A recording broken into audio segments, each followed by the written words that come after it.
నేటి దినం కొరకై ఏర్పాటు చేయబడిన పాత నిబంధన వాక్య భాగముగా లేవియాకాండము 9వ అధ్యాయము 15వ వచనం నుండి 24వ వచనం వరకు, తిరిగి 10వ అధ్యాయము 1వ వచనం నుండి 7వ వచనం వరకు చదువుకుందాము. అతడు ప్రజల అర్పణమును తీసుకుని వచ్చి ప్రజలు అర్పించు పాప పరిహారార్థ బలియగు మేకను తీసుకొని వధించి మొదటి దాని వలె దీనిని పాప పరిహారార్థ బలిగా అర్పించాను. అప్పుడు అతడు దహన బలి పశువును తీసుకొని విధి చొప్పున దానిని అర్పించాను. అప్పుడు అతడు నైవేద్యంను తెచ్చి దానిలో నుండి చేరెడు తీసి ప్రాతకాలం మందు చేసిన దహన బలిగాక బలిపీఠం మీద తీసిన దానిని దహించాను.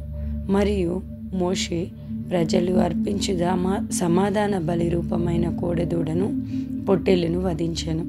అహరోను కుమారులు దాని రక్తంను అతనికి అప్పగింపగా అతడు బలిపీఠం చుట్టూ దానిని ప్రోక్షించెను.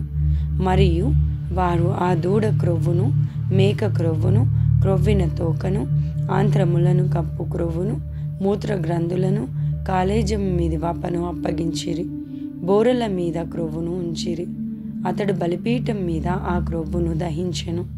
బోరలను కుడి జబ్బను యెహోవా సన్నిధిలో అల్లాడించు అర్పణముగా అహరోను అల్లాడించెను. అట్లు యెహోవా మోషేకు ఆజ్ఞాపించెను. అప్పుడు అహరోను పాప పరిహారార్థ బలిని, దహన బలిని, సమాధాన బలిని అర్పించి ప్రజల వైపునకు తన చేతులెత్తి వారిని దీవించిన తర్వాత దిగి వచ్చెను. మోషే అహరోనులు ప్రత్యక్షపు గుడారంలోనికి పోయి వెలుపలికి వచ్చి ప్రజలను దీవింపగా యెహోవా మహిమ ప్రజలకందరికీ కనబడెను. యెహోవా సన్నిధి నుండి అగ్ని బయలు వెళ్ళి బలిపీఠం మీదనున్న దహన బలి ద్రవ్యమును, క్రొవ్వును కాల్చివేసెను. ప్రజలందరూ దానిని చూచి ఉత్సాహధ్వని చేసి సాగిలపడిరి. తిరిగి 10వ అధ్యాయము 1 నుండి 7 వచనములు. అహరోను కుమారులైన నాదాబు, అబీహువులు తమ తమ ధూపార్తులను తీసుకొని వాటిలో నిప్పులుంచి వాటి మీద ధూపద్రవ్యము వేసి యెహోవా తమకు ఆజ్ఞాపింపని వేరొక అగ్నిని ఆయన సన్నిధికి తేగా యెహోవా సన్నిధి నుండి అగ్ని బయలుదేరి వారిని కాల్చివేసెను. వారు యెహోవా సన్నిధిని మృతి పొందిరి. అప్పుడు మోషే అహరోనుతో ఇట్లనెను, ఇది యెహోవా చెప్పిన మాట. నా యొద్ద నుండి వారి యందు నేను నన్ను పరిశుద్ధపరచుకొందును, ప్రజలందరి ఎదుట నన్ను మహిమపరచుకొందును.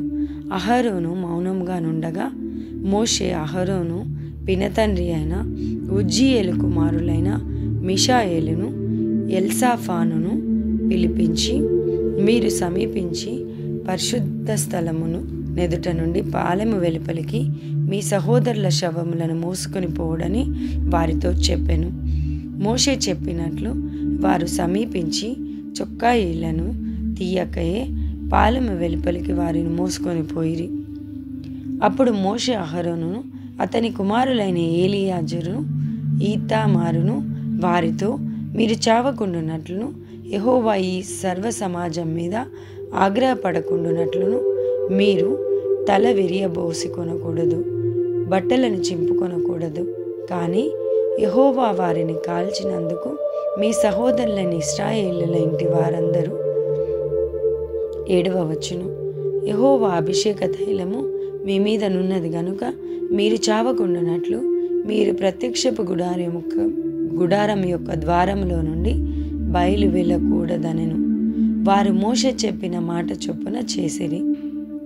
ఈ పరిశుద్ధ వాక్యంను దేవుడు దీవించి ఆశీర్వదించునుగాక. ఆమెన్.